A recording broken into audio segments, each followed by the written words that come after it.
Hello and welcome to the Revel Flow Podcast. I'm your host, Flo, and I'm excited to introduce my guest and friend from my college days. He's known for films such as Grape Soda, Guest of Honor, Snowbirds, My Brother Jordan. He's a writer, director, producer, actor, baller, shot caller, Justin Robinson.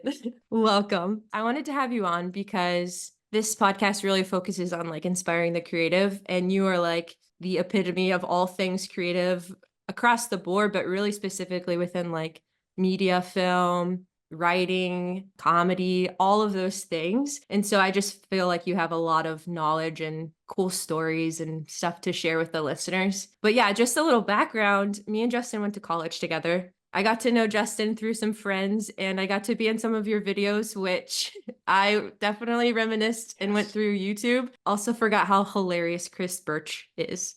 I watched the halftime. Yes. Oh yes. my gosh. Yeah. Still funny. Still funny. Still in the wrong career. What is he doing the Lord's work. He's a student pastor.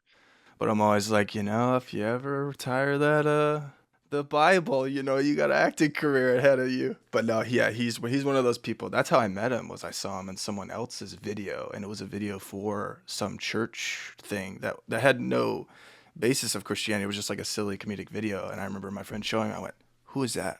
Like, one, I need to know him. Two, I would love to work with him.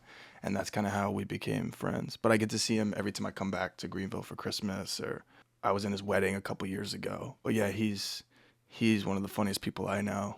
Dude, he was cracking me up. And I feel like you're always around, you just always have gold people around you. Like, you always have the funniest, like Jamie Costa, somehow Yes. Bradford, we were talking about him earlier. Like, you're just around these people. How do you find these people? Man, you bring up Jamie. He actually called me the other week randomly. It was super late. He's in California time, Pacific. I'm Central. And it was like 11:30 my time, random call. And he'll leave me random voice messages. I'll just get random, like him messing around, testing out a character or a character we kind of talked about early on together, where I had this like alcoholic father who was absent. And we just called him Dad. So he's always calling me, asking me for money, or if he can, if I have a place for him to stay. But yeah, I got to catch up with him, and man, he was someone I met just in the cafeteria at North Greenville. And I had made this really cheesy World War II foxhole short film my freshman year. And Mr. Stevens, a professor that worked there, had this like TV station for the college. And he apparently put it on, and it was like once a day or twice a day. I don't know how many times it was on, but people on campus saw it. And I was a commuter, and Jamie happened to see it. And I was like, "Hey man, I think I want to get into acting." And this is before I knew he could do impressions of practically every celebrity and actor in the world. But he just had this giddiness, this kind of twinkle in his eye, and we became fast friends. And then opened the can of worms of his comedic skills that led to his dramatic acting skills, and it was kind of a match made in heaven. But yeah, Jamie is one of the funniest, most talented people I've ever met, and that was just sheer luck. But it's funny because it's like, even if you make something or you write something or you create some sort of thing that, whether you're proud of it or not, whether it met your standard or not, somebody will see it. And it usually is a connecting piece to something. The same way I met Chris Birch was, I saw something he was in, even though he wasn't an actor. So it's just this weird connection where you kind of have a magnetic draw sometimes. For me, it's usually to the crazy people, like the addicts screaming outside of a gas station kind of connect with me. But occasionally it's a really funny, talented, creative actor person that can leave you a random voice memo a few times a year that like puts you on your knees. Yeah, a lot of talent came out of our little school. I mean, even you were a funny person. Well, thank you. People who make me laugh are my favorite people in the world. And my experience at North Greenville was kind of strange. I kind of felt like a zoo animal in a way, where it's like people kind of come and look at you and maybe take a picture or talk about you like you can't understand the human language that they're speaking. Either that or they want something from you, and you were someone that I never felt like wanted something from me. You were always like kind of a bright little stop in my day, whether it was usually at the calf sort of thing, the little handshake thing that I was like, oh my God, I remember you did the, you wanted to pound it with me, and then High fighter? You volleyballed it, and Yeah, yeah, then yeah. you did another one where I went to pound it the next time, and you grabbed my fist like a stick shift, and you're like, and I was like a little kid with like a funny teacher, like, oh, that's my favorite teacher right there. They're funny. So I really appreciate that because the memories of those days, which are, a decade ago, sometimes aren't the greatest, but I'm like, Lauren was one of those bright spots that was very funny and never wanted anything from me. And that's a really powerful thing to have, a skill, I would say. So I appreciate that. And first of all, I'm surprised that I could even have friends acting like that with like random, but Well, to tell the story of how cool you were cool enough to put on a fake mustache and walk down a hallway with two other ladies also cool enough to wear a really gnarly fake mustache for a video in front of all of your fellow students, which I think it was like 70, we filled that place up. So if there's any doubt of Lauren Floro's flow, go back to that's I think that video is private now, but I could definitely pull it out of retirement. But that is like if you're willing to do that, you got major points with me. I gotta be honest, I had like the mascot complex. Like I put that stash on, I was someone else entirely. I felt my confidence. I Yeah, get you guys killed it. mustaches. You guys That was killed it. so good. I love Yeah. doing like I think it was just everything felt fun. Like you always had such Mm. fun ideas. And that's probably where you got like the zoo effect because people were just like, how is he coming up with all of this crazy, like charismatic, fun stuff? And it kind of became a spectacle. But like that's what I enjoyed. Just you were also very free flow, just kind of like you had an instinct and you saw it through and it was gold. Like it was like 10 out of 10 every time. And that was always so fun. And so even from then until now, 10 years or plus have passed, Yeah. and you're Hmm. still doing it. You're still chasing that dream. You're still succeeding in it and creating passion projects, some hilarious, some like really heartfelt drama. I watched Grape Soda last night and I was crying and I was not Well, expecting. I didn't know what to expect. I didn't know what the film was about, but at the end I had to sit there for a minute and just process. It was really well done. So, what was the process of you being in college, making videos with your friends to now making these films and finding success? good question. Well, thanks for watching it. Well, the precursor to that was growing up in a very conservative, sheltered Christian home. My dad was a Baptist pastor, Southern Baptist, which is pretty specific. Dancing is a sin. Drinking and all those are like huge caveats in my life. And movies was something I wasn't allowed to really experience. So it had to be G-rated, according to my mom, which limited us to like owning less than probably 10 movies, and four of those VHS tapes were like the Berenstain Bears and the pig movies Gordy and Babe. Oh yeah.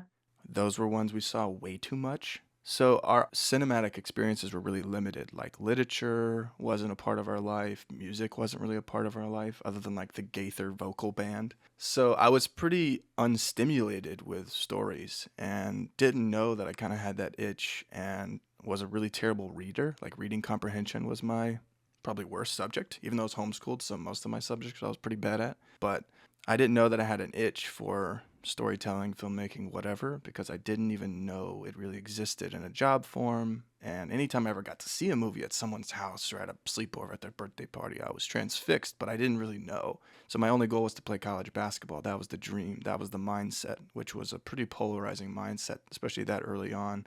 But I had a older brother. I'm the youngest of four brothers, and he passed away 11 days before my 18th birthday and like 2 months before my last senior season of basketball. And when he died, basketball kind of died. And he was an athlete. He played for North Greenville, the college I ended up going to later where I met you.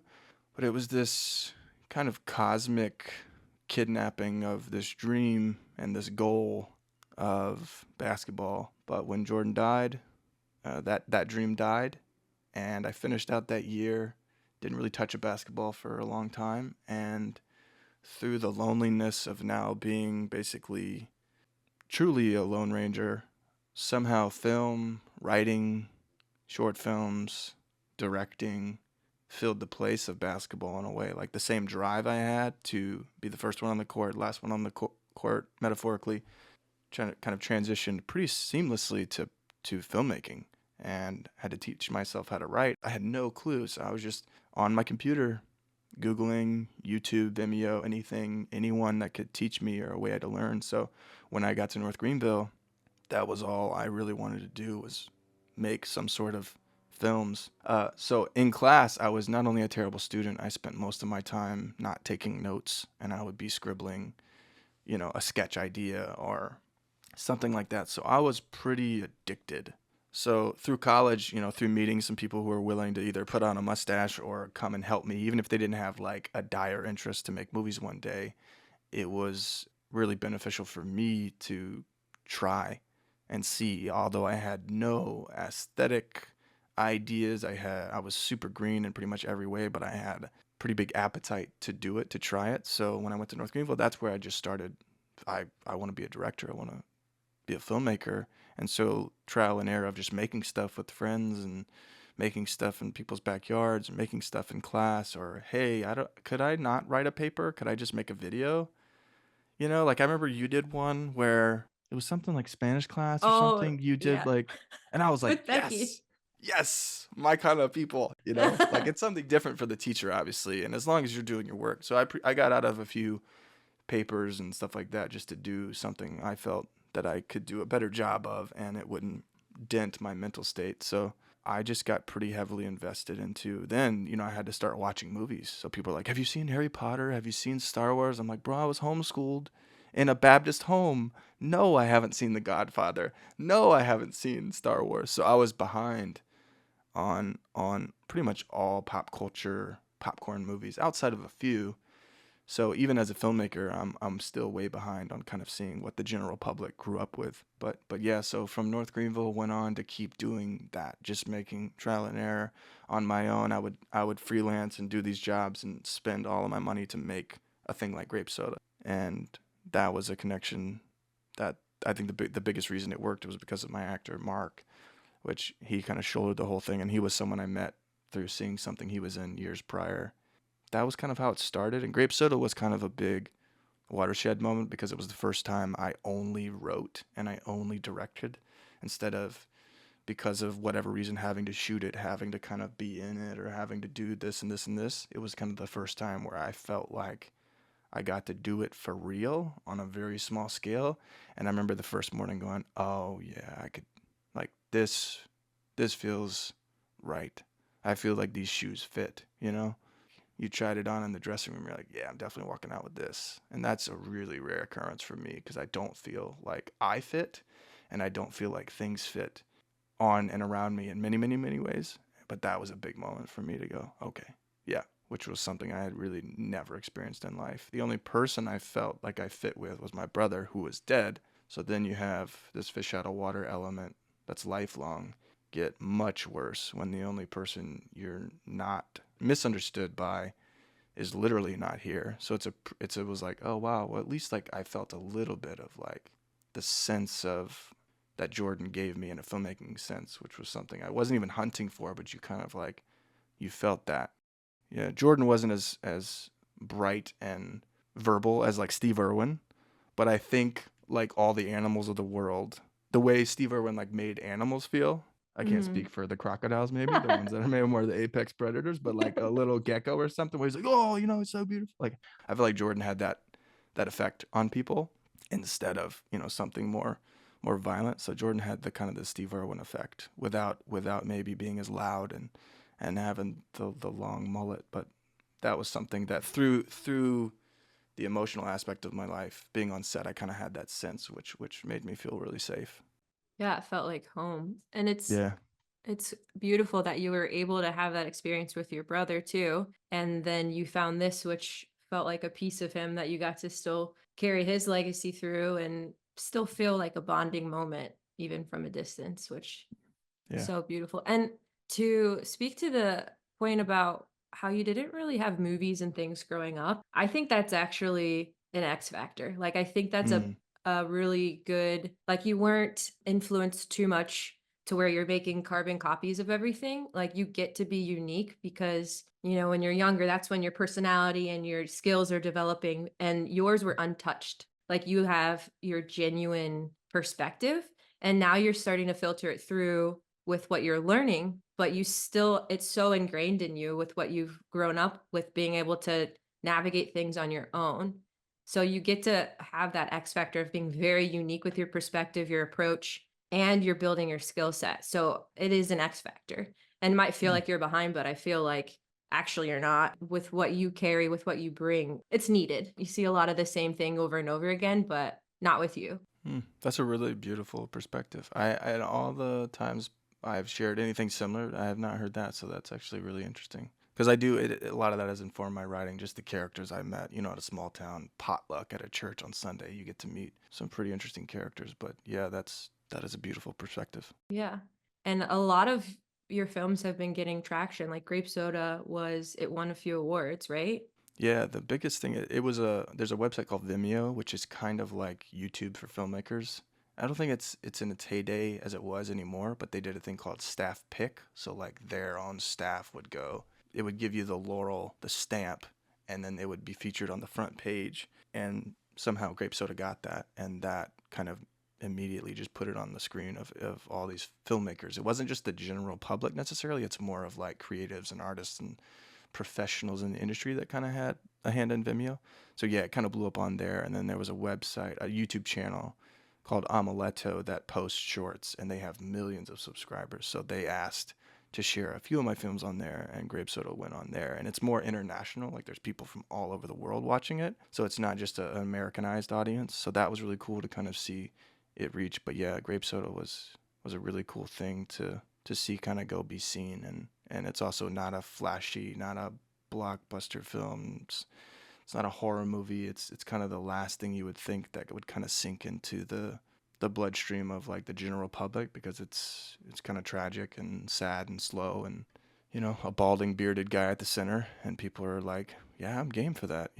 what It's what is real. Grape Soda? Yeah, that was really cool. That was encouraging to see. That's why when I see like a trailer for a movie that's kind of an off color, off the beaten path concept, even if the movie doesn't turn out or make whatever money it needs to make to succeed, I get so excited to go, I'm just so glad somebody said yes to that concept, because people like me, I feel like before I show you a movie, I'll be like, hey, so just want to like apologize.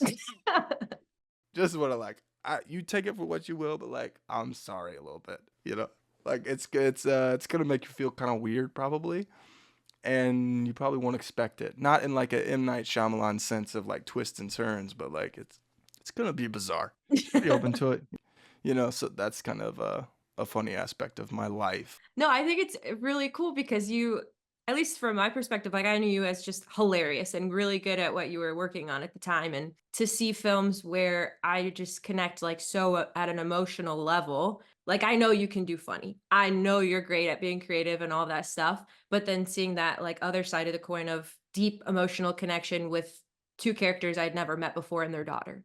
From the get-go, you're just kind of like drawn in. It's not slow, it's like wooing. You're being wooed into the story, and then you really kind of go on the journey with him, and at the end, you really discover like this is the root of both of their pain.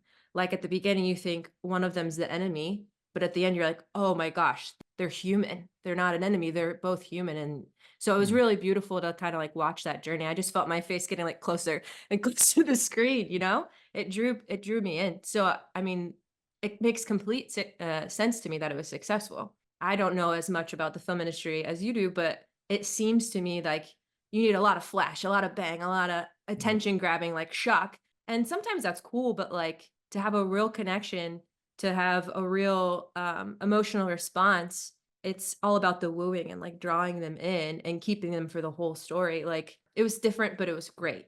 I mean, I haven't gotten a chance to watch Guest of Honor Snowbirds, but I have seen my brother Jordan, and I texted you, what was it, 2 or 3 years ago after me and my husband Yeah. watched it, and we were both like just sat for a moment. Like there were parts where we were crying, where we were laughing, where we felt like we were right in it with you, going on that journey. It was beautiful. And I think it was really part of the beauty was you were laughing and you were crying and you felt so involved, and that's all you can really ask. I think when you create something that's so vulnerable like that, for people to receive it, it's just so well received, and it got a lot of notoriety. Like I saw people who I didn't know knew of you posting, and I'm like, how did they find out about this guy I went to college with?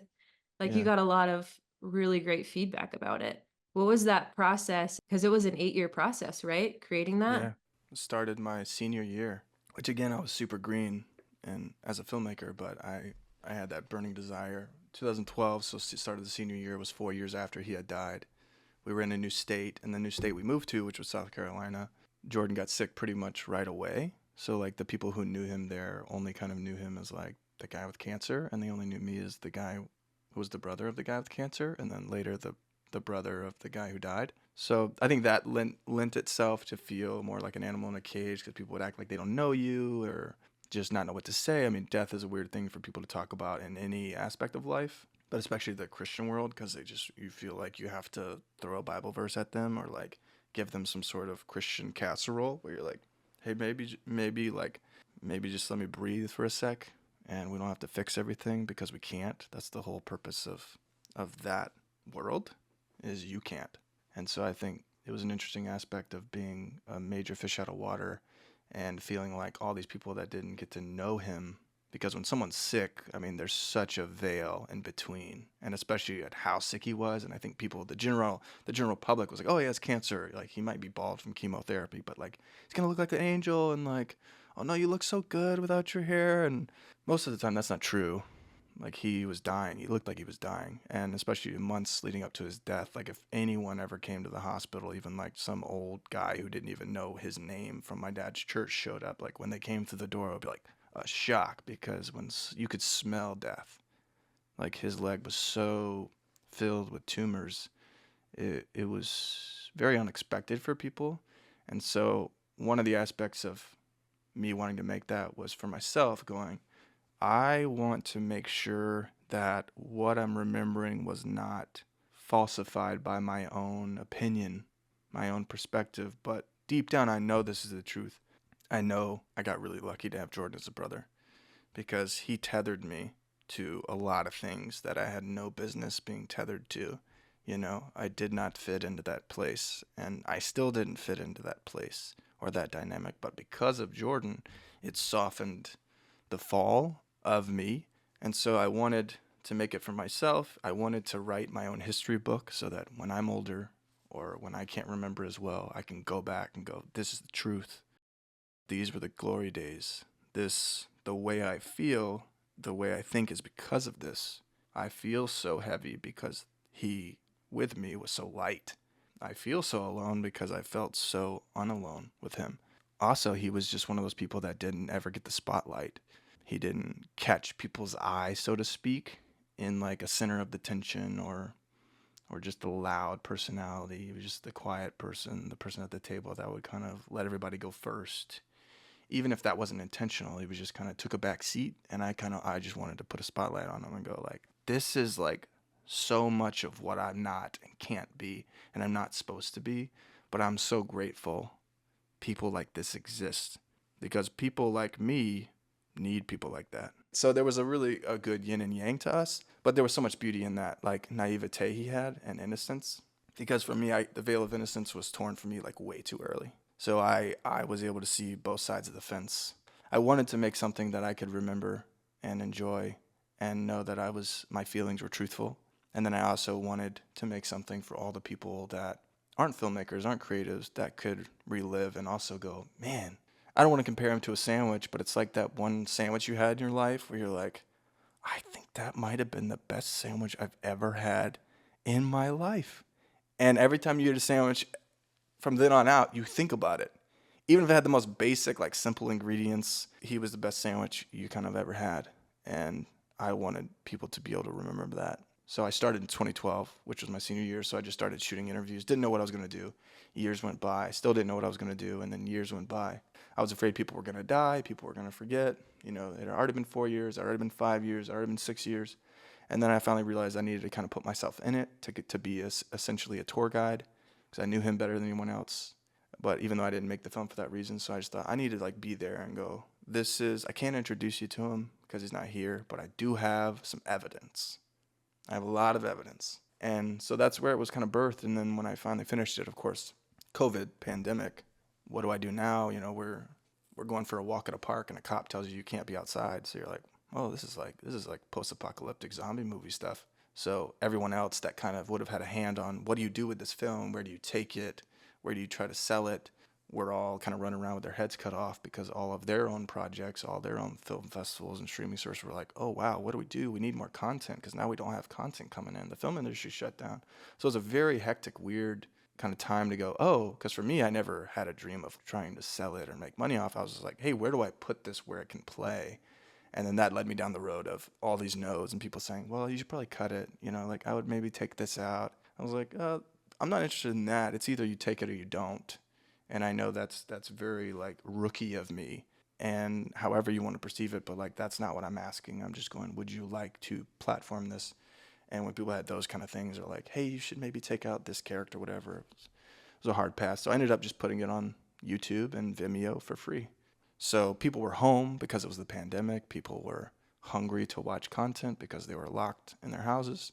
And I think also people were scared of what was happening in the world and also open to the idea of the brevity of life and actually embracing like, oh yeah, we all do die because this is something we know, but a lot of people are too afraid to think about it, especially the ones who've never experienced it up close. So I think there was like a multifaceted aspect of the pandemic that kept people imprisoned and willing to watch it. And also just the amount of people that knew I was making it, that knew Jordan, that would have liked to see it, I think helped kind of push it that way. But yeah, then it just took a life of its own that was very unexpected and was its own thing of just being watched by tons and tons of people and finding its way on YouTube and becoming viral on TikTok. But yeah, it ended up getting 15 million views before YouTube age restricted it. I don't know why, because there's only one cuss word and there's only like one picture of a medical procedure that could be off-putting for people, but there's not heavy content. I don't know how or why, if someone reported it. My YouTube channel, it wasn't monetized, so there was no ads. You could just click it, watch the whole thing and be done. There was nothing. But up to then, I don't know, 3 months, it blew up and then it kind of got bottlenecked for that reason. I think there's a lot going into that time. Like you said, they're seeing the craziest news stories come up. Everyone is feeling super vulnerable, and everywhere you look, it seems like there's loss. And because we were all so isolated in our homes, the relatability of the isolation that you felt and what the story of your brother going through that process of pain and not hiding, not being like, he's in heaven, he's got his wings, like you were real, like you were crying, it was hard. Like it wasn't easy. And I feel like it was very easy to connect with the authenticity of, okay, yes, it is painful. I can sit in this pain. I need to sit in this pain actually. Otherwise it's just going to get worse and worse. The timing, not that I would wish COVID timing on anybody, but the timing was really, people had a moment to sit with it and they go, okay, he sat in his pain. It's okay for me to sit in my pain. Death is such a taboo topic because it's unknown. A lot of stuff, there's a lot of unanswered questions, especially when you add like beliefs and things to it. So to see someone go through it and you're still here and you can still tell the story and you can still see the joy of what was and bring the joy into the now, like people needed that. So I think the timing was just spot on. I really appreciate that you can see something so beautiful that you want to put a microscope to it, and everyone needs to see this. Like, you don't understand. Like, I need you to see how good this person is. Like, how beautiful this story is. No matter if it's tragic or not, there is beauty there.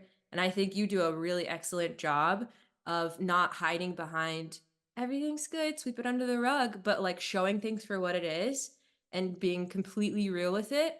And it's like, take it or leave it. Like you were so willing to just walk away because that was your story.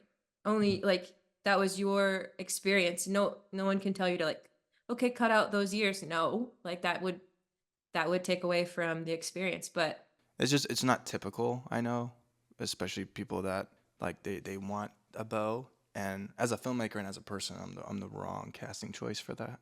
They'll be like, if that's what you're wanting, yeah, I can direct you to the Hallmark Channel. But I'm not that way, and the life I've experienced is not that way. So And you grow up, you have to be certain things for other people or in the environments you live in. And it was one of the few times I feel like I could be somewhat honest with myself publicly.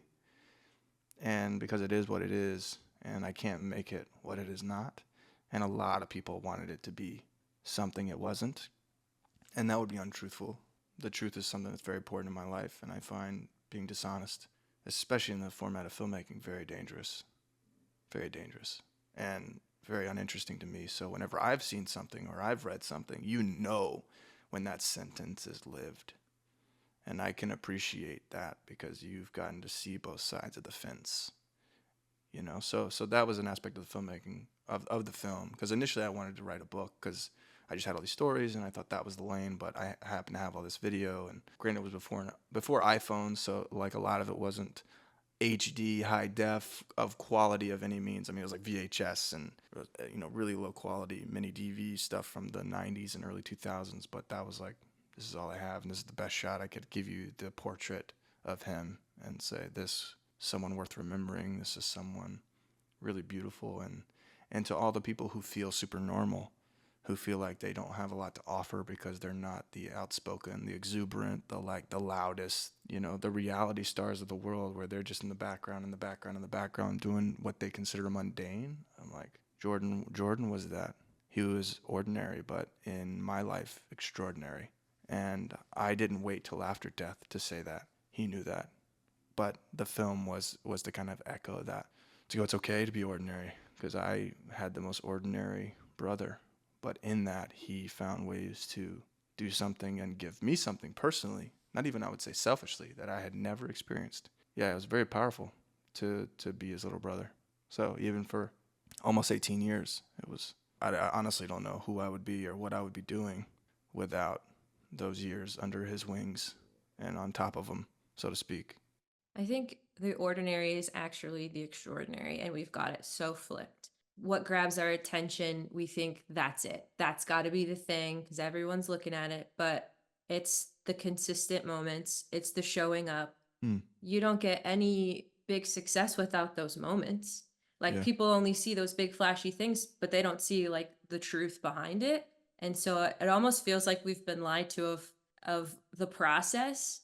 But I'm glad that there's people like you showing the true process, showing actual excellence of this is where the focus needs to be. Like, this is the magic. This is what changes lives. This is what should really be highlighted. And so, yeah, I think you've done that really well in all of your films. I will say that's another astute observation, Lauren, that we have it flipped on the ordinary, extraordinary front. And I don't want to like tail away from this topic. The thing is, though, you feel so alone in it, but you probably got so many messages from people who 100% could relate, something so similar. And because you told a story, maybe you said things they didn't have language for, like they have these feelings they don't know how to express, but they were able to express it through what you created. So impactful, so powerful. It's really like storytelling, like your gift of doing that. It's probably one of the most powerful things. Like, art changes the culture, right? Yeah. It's not a secondary thing. It's like 100% essential. Yeah, you do it really well. Do you have like a favorite aspect of it? Do you prefer directing versus acting versus writing? Like, what's your favorite? Writing is first, which again is a funny character arc because I never grew up writing, journaling, even reading. And reading is a muscle I have to really stretch on my own. But yeah, writing, because mainly for me, when I wanted to make stuff in college, I was like, well, you kind of have to create your own job. Even though you're not making money, you have to write something to make something. And I wouldn't even have called myself a writer or aspired to that, but you just kind of had to write a blueprint to go build the house. So it became a thing that I fell in love with very rapidly, like hard, very hard. So, but yeah, writing, I mean, because making a film, there's so much that goes into it, even if it's a short, even if it's Grape Soda. I mean, you have to have 30 plus people or whatever the amount of cast and crews schedule align in one location. And then you have to rely on the emotional tantrums of the weather. And so many things can go wrong. Murphy's Law is a big part of filmmaking. So with writing, I can do it anywhere. And there's no rules. I can write the scene that happens in the day or the night. The script can be big budget or no money spent. So there's a lot of beautiful aspects of that. But I think that's become the the flagship for me mentally is building up a library of work that I can one day hopefully build a career out of, but also just have so many stories come out from the well that other people can come and tell those stories as well, because making one film, especially in a feature length sense, can take years. So there's just not a time in a life, I feel like, to tell the stories, to get to direct them, even if people said yes to them, which in my experience, not many people say yes to stuff because it's a gamble. It's a lot of stuff. So writing is a space to where you don't have to greenlight anything. You don't have to have it financed. You don't have to have perfect weather. You can just type it. And I think that's something that's really interesting to me right now. So yeah, I would say writer first, director second, and then everything else is pretty low. The acting stuff was kind of just out of necessity, but I do love occasionally getting to die in a friend's film, because I know I'll go 100%. And like, oh, it's like soldier number 4 who takes a shot to the head, because I'm pretty good at falling, pretty good at dying, I've pretty seen good a at lot of your falls. yeah, like oh, Justin will probably do this. You think Justin? Hey, Justin, will you do this? I'm like, yeah, sure. And so, yeah, I'm kind of like that cast member of those like Jackass movies where they like, it's the guy that probably does the worst stunts. They're like, oh, we'll get J-Rod to do it. He'll do it. The Johnny Knoxville, the guy who would get in the ring with a bull, you know? My early memories of you is you would do a handstand anywhere and everywhere. You would do Yes. flips anywhere and everywhere. Austin, I can't remember his name, but big dude, Oh, he was like yes. launching you into the volleyball court, and you were like landing on the Yes. sand, and underneath the sand is complete cement. So like it was a very Yes. thin layer of cement. Oh my gosh, I remember that. He And was I'm a like he in was the a background. cheerleader, big guy. Yes, yeah. Yes. Yeah, him and a football player. Yes, Austin and Joe Rowe. And Oh, it was incredible. just kind of like the epitome of what I saw in college. You were just like flipping off of stuff or playing basketball or filming. Yeah, Like that was like your thing. Those are my that's the memories Holy of it. Trinity right there. Totally. So that makes sense. I honestly thought you would have gone into being a stunt double, but it sounds like you kind of did anyways. A little bit. I did pursue that slightly. Like I made a film my last semester in college to include a section to have a stunt reel from. So it was this film where I played as an assassin. I grew my beard out, shaved my head. I was like a Hugh Jackman in Les Miserables, like really unkempt. That's how I graduated, was with this huge beard and this bald head. But yeah, so I kind of did go down that route, not like professionally, but I do offer those services to my friends when they make a film. So I've been drowned and killed and beaten and shot. It was like there was a place for it to go. It's like that one kid where the parents like, we have to find something for him to do on the weekends. He's just bouncing off the walls. And for me, it was like occasionally doing stunts on a small level. Like I'm not gonna fall off the building, 20 stories or like Tom Cruise it. But as far as like hand to hand or taking a bullet, that's like, yeah, I feel like that's a spiritual gift that I can exercise sometimes. Like, hey, it's a ministry, like you need a guy to die? For sure, dude. I love hitting the mud. So, yeah, I've been No very game for broken that. bones? No broken. Only when I was 5, yeah. I have chronic back pain, but that's probably a cumulative effect from my life. But yeah, it probably should be worse, but I do physically hurt every day. So maybe I did pay for it. But yeah, there was a lane for some of those stunts to come out occasionally. Yeah.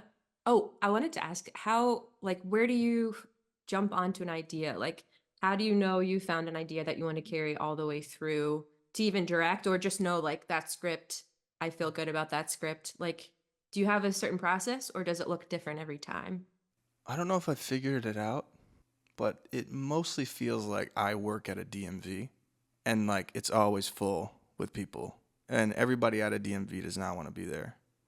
And they all are willing to kind of cut in front of each other or like, try to flag down the worker to be like, I sort of have to be somewhere today. So is there any way, and it's like everybody has the same story, bro, relax. And I feel like those people are all my ideas.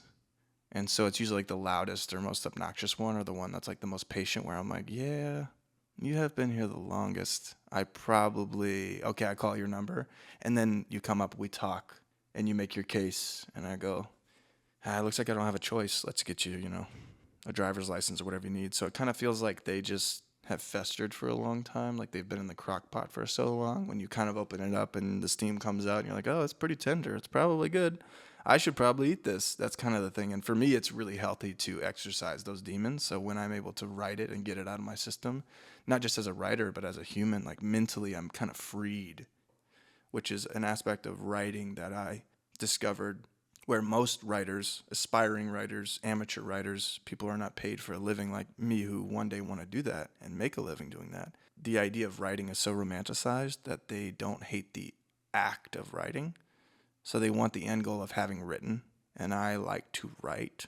And I'm grateful I like to write. So it helps me be able to sit in that pain, because a lot of times writing is just pain. Like you're really just exercising demons. But yeah, so that aspect I really love, but I haven't figured out. It's usually just, I would say the best analogy would probably be the DMV, where I'm like, next, Your you know? analogies. I think Yeah. if I just only had your analogies up here, people would still follow. Yeah, your analogies Yeah. are so good. I mean, it makes sense. Storyteller, you've got really good metaphors. It's a good question. I don't have a great answer, but No, honestly, I don't know if it's just because I'm a visual person, but like that makes so much sense. mm, Like not ignoring the little idea, because I think part of why I struggle to like sit and write is because the first sentence, it just is the hardest. And like I yeah. feel like I have to have the whole idea before I put it on paper, instead of like you said, you're inviting the person at the DMV to come up and tell their story to you and letting it come out, and it's hmm unforced. That was a very helpful writing process that you just shared. The pressure is off. You're not trying to impress anybody. You're hearing a story that you're going to hmm tell. Are you working on anything right now that you're either excited about or you want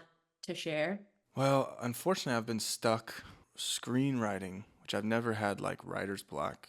Not that it's like, oh, super easy and it just flows. I almost kind of denied the idea that it was real, because a lot of people talk about writing and creative stuff like, oh, you have to be inspired. And it's like, no, as an athlete, when you get up and go run, or you get up and go train, or you get up and go do whatever activity, like a lot of times, ask anybody, they don't want to really do it some days. Everybody has that. Even the most elite, like, people where you're like, I don't know how they do that. I wake up at 2 a.m. and I'm at the gym, and you're like, I don't know if you're lying or insane, maybe both. But a lot of times, for those people who are incredibly driven, have those days where it's work. They don't want to do it. So it's different than being inspired. For me, I was like, I want to be motivated. The people who get up and do it no matter what, even though they know on the backside of that workout, they're going to feel better mentally, physically. But you got to get through that mental pain of this like self-preservatory thing that's like, hey, we're tired. And you're like, no, we are, but you're wrong. So I finally got stuck. It happened on a monumental scale. It was a really bold and weird idea, but I got stuck in the feature writing world. So I actually stepped back and have been working on something totally different to kind of scratch the creative itch. Is there we talked about a ton of stuff. Can you narrow down your life message, your life story in one sentence to like a piece of inspiration for someone who might be stuck, which I know you feel like Mm. stuck now, or what would you like to leave the listeners with? It would probably be contradictory of me since I've been interviewed for a podcast and talking, but I think listening is really powerful. And I think listening is very underrated, like true listening, and I think you're one of those people that in college or now, like you can tell someone is listening. And we're going to always have our own judgments interfere, our own opinions, or, especially if you're talking about politics or religion or something like that. But I think what my brother did and what I try to do as a writer is, or in any setting, is mainly listen. Because usually the people who talk too much are the people that left. I mean, if they're rational, they're like, oh my gosh, I don't know what I said. I don't even know what I was talking about. So I think just inherently, like, the gift that my brother gave me was that he listened to me. And not even if I was talking, because he wasn't the most observant person in the world. He wasn't the most, like, street smart, aware of his surroundings person. But I felt listened to, and I've tried to take that in every aspect of my life, that whether it's a story that's trying to talk to you, and for me, I'm stuck as I'm just trying to listen. And it might be the creative block of like life stuff rather than just, the busyness, or, I'm a parent now or whatever like that. But I think just trying to listen to yourself and listen to people that are in front of you holds a lot of value for both yourself and those people, if not now, but down the road, to know that there are seldom a safe space for them to verbalize things. But us as parents, you don't want your kid to grow up and go, I never felt listened to. And you as a person know what it feels like to not feel listened to. So I think it's something that we should, press harder into to give to people. I feel like everyone wants to be seen and heard so much that they're shouting, Mm, and understandably so. And so you forget, or people generally forget, to also pause and be that for someone else. Exactly what you just said. If everyone's shouting, no one's listening, but people notice when you hear them, you know? mm. So I love that thought. Yeah, this was great. I really appreciate everything you shared, and I just know people are going to get a ton out of this. So thanks again. Awesome. Well, thanks for asking. It's great to see you. You too. It's great to see you bright and vibrant and killing it. And I'm proud of you. Thanks. Proud of you too. You really took that dream and you're still like chasing it down. Not a lot of people do that. Usually give Yeah. up. But I'm glad. Not yet. There's still No, time. no, it's not 5 o'clock yet. Lot can Yeah. happen.